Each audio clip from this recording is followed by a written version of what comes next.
Good morning, guys.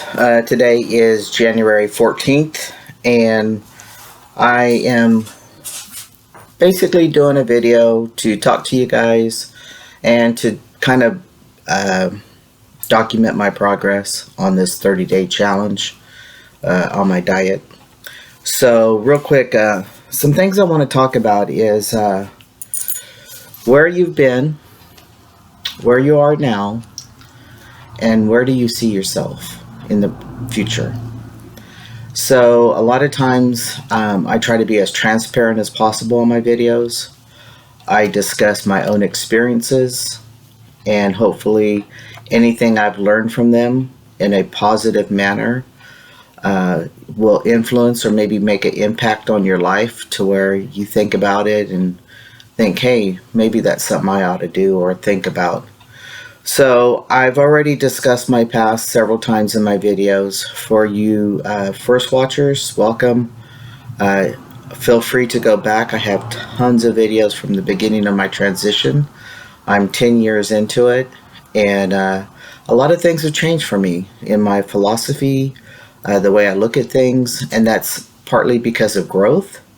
It's partly because of transition. It's partly because of life itself and the challenges we face and how we have to kind of evaluate our perception and the way we think about things, the way we've been taught about things, and so forth. So that's what is my that is what my videos are about, basically, besides just transition. So I grew up in a very conservative family, should I say. My parents, my siblings, and I call them the black sheep. They didn't conform to the norm of my family, the persuasion of my family, and so they allowed us kids, and they had 5, I'm the oldest out of 5, to basically be who we were, what we were, whatever. I was considered a tomboy. I was the firstborn. My dad was just very sure I was a boy in my mother's womb, and the whole family treated me as so. And the day I was born, it was a disappointment to my dad. But I think as I grew and he saw that I wasn't a little prissy girl, that I was his little tomboy, running without shirts, and wanting G.I. Joes and trucks for Christmas, and he got to share a lot of things with me. I had a motorcycle by the time I was 11 years old. He basically got me my own bike because he got tired of me riding his bike and me wanting him to start up his bike because I was too small. I was only 8 years old when he taught me how to ride a bike, and so forth. So I basically was given the freedom to be who I was. Now, always knowing that I was male inside, the time came where you start hitting puberty, society pressure, not understanding,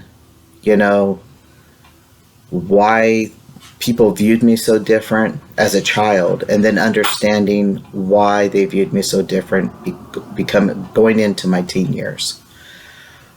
My mid-teen years, I tried to do like basically everybody else, conform to society, please the elders in the family, the influences, tried to behave in that manner. My mother once called me Tootsie. If any of you know the movie Tootsie, and how he walked in women's shoes and stuff, that's what she used to. I was awkward. I was not a natural dress wearer. I always just looked out of place. I was bigger than all my siblings, both in muscle, bone structure, height, all that. And actually bigger than my male cousin who is 10 months younger than me, and still am, as far as muscle mass and stuff. So that was my past, but what I want to basically talk about is the emotions going into that teenhood, going into the dating game, into my first relationship, and therefore. So, I didn't understand it, and then I went to a human sexuality class in college and saw the first transsexual, as they called him at the time, uh, transition, and basically had to live a year without hormones as the role he thought he and was a teacher, lost his job, had to go into construction, had the surgery, was very unhappy because he was alone and not many people understood him. He was successful in construction site because he looked male after he got to go on hormones and stuff. He looked male, and I think he was a PE teacher, and that caused conflict with the female students and their parents. So, anyway, I don't know the whole story. I don't remember it. I think that was it. So, anyway, understanding that was what I was, but knowing I would never be able to afford $100,000 surgery. Not only that, I could never pass the role of a male. I just was not a good actor, and the minute someone looked at me funny or called me on the carpet, I think I would have froze, and guilt would have shown right then and there what was going on. So I didn't put myself through that. Instead, what I did, because I was attracted to women, I accepted that I can't say the word, but I was gay, and lived that life. And in my first relationship, it was with a heterosexual woman.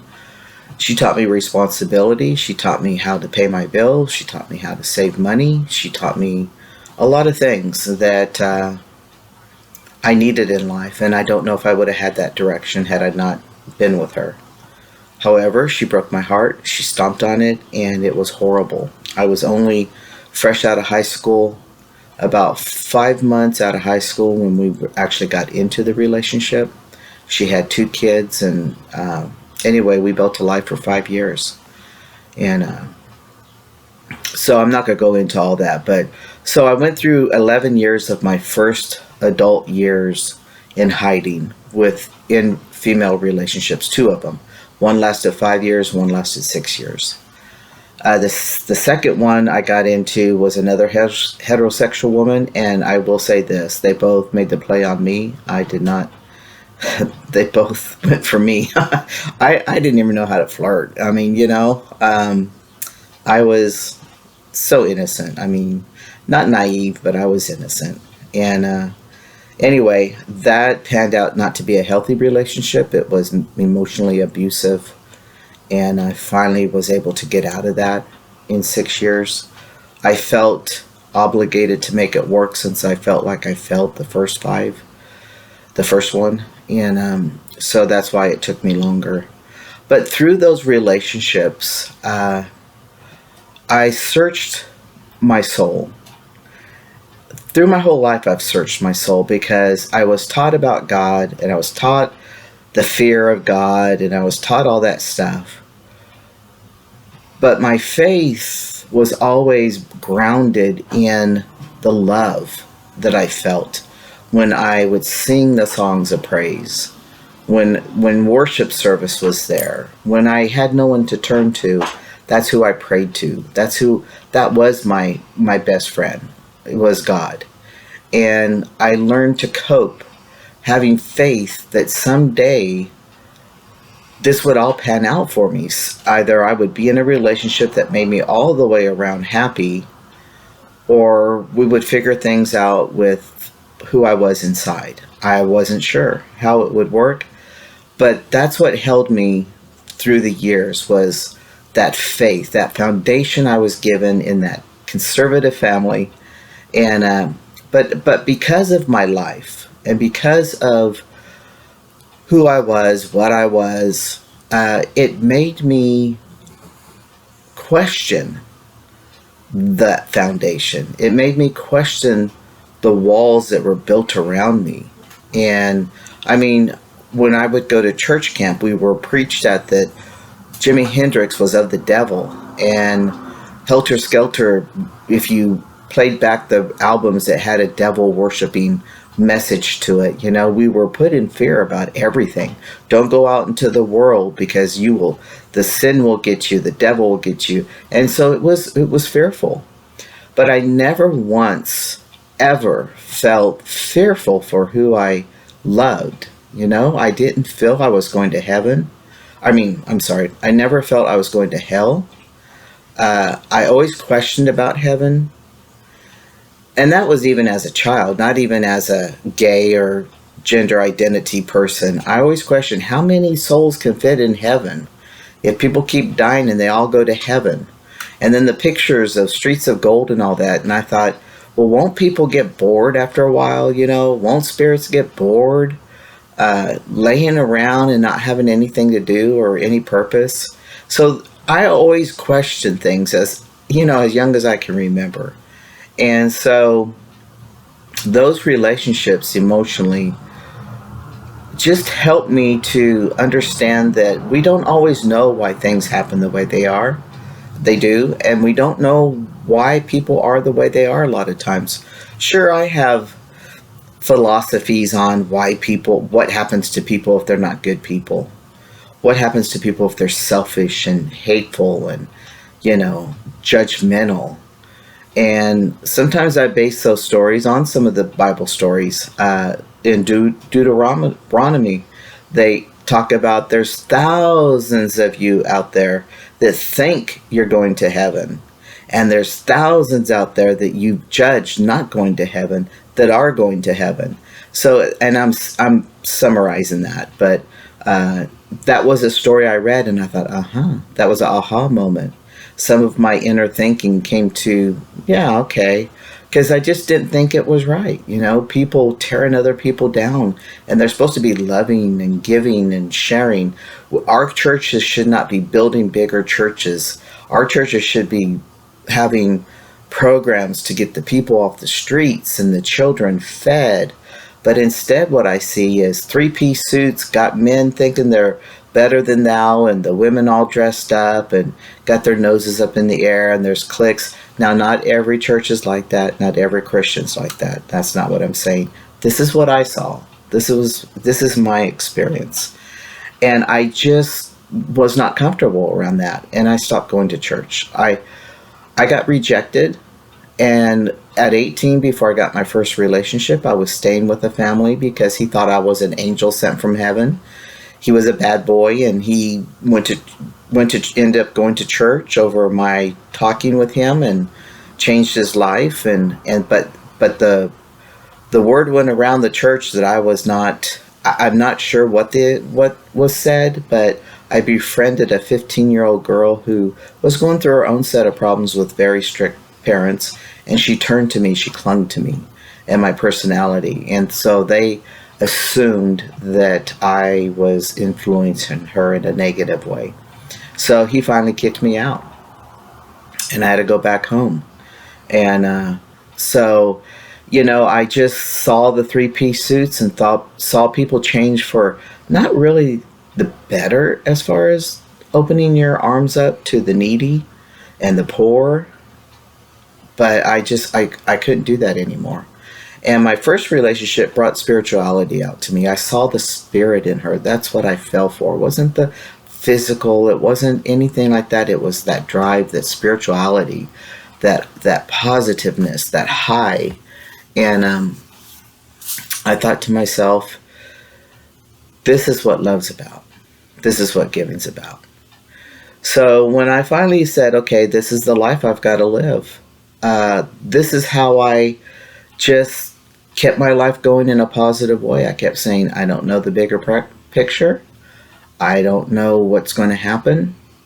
But all I can do is just continue to be a better person, to try to understand why the church the religion does everything. Well, I can't say all churches, but why religion is taught or preached in a manner of fear.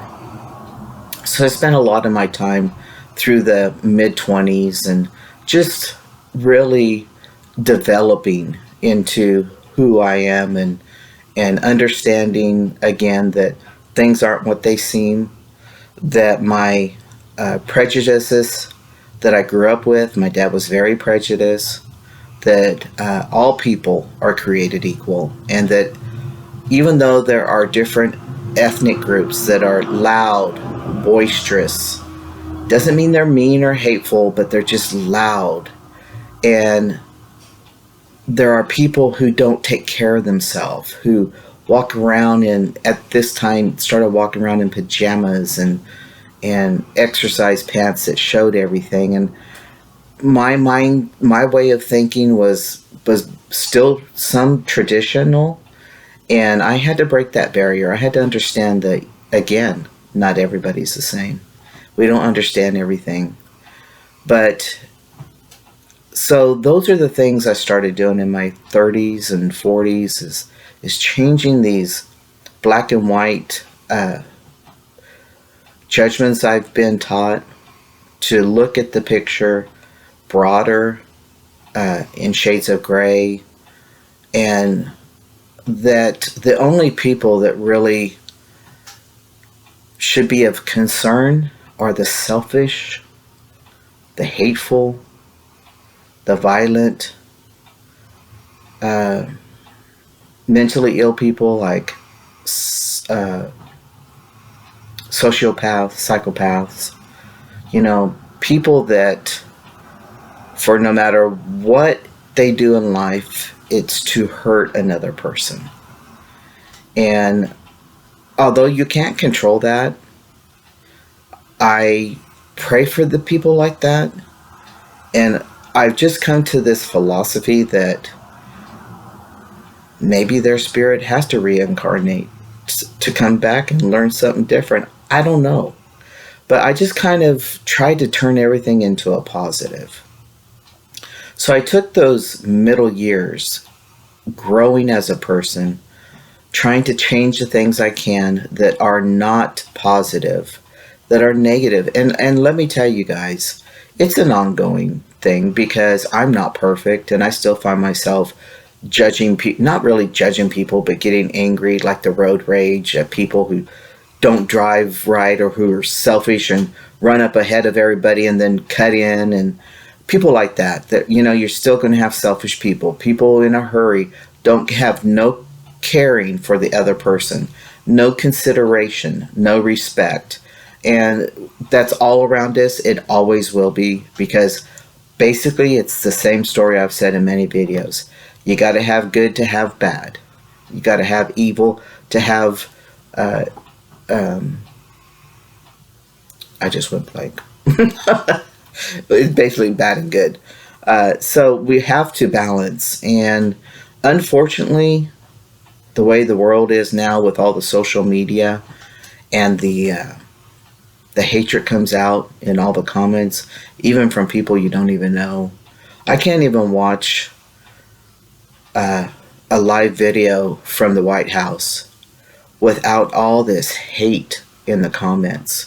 I figured out how to turn on the theater thing so I don't have to see the comments, but I'm a person who can't handle a lot of negativity, and I can't handle watching people tear other people down.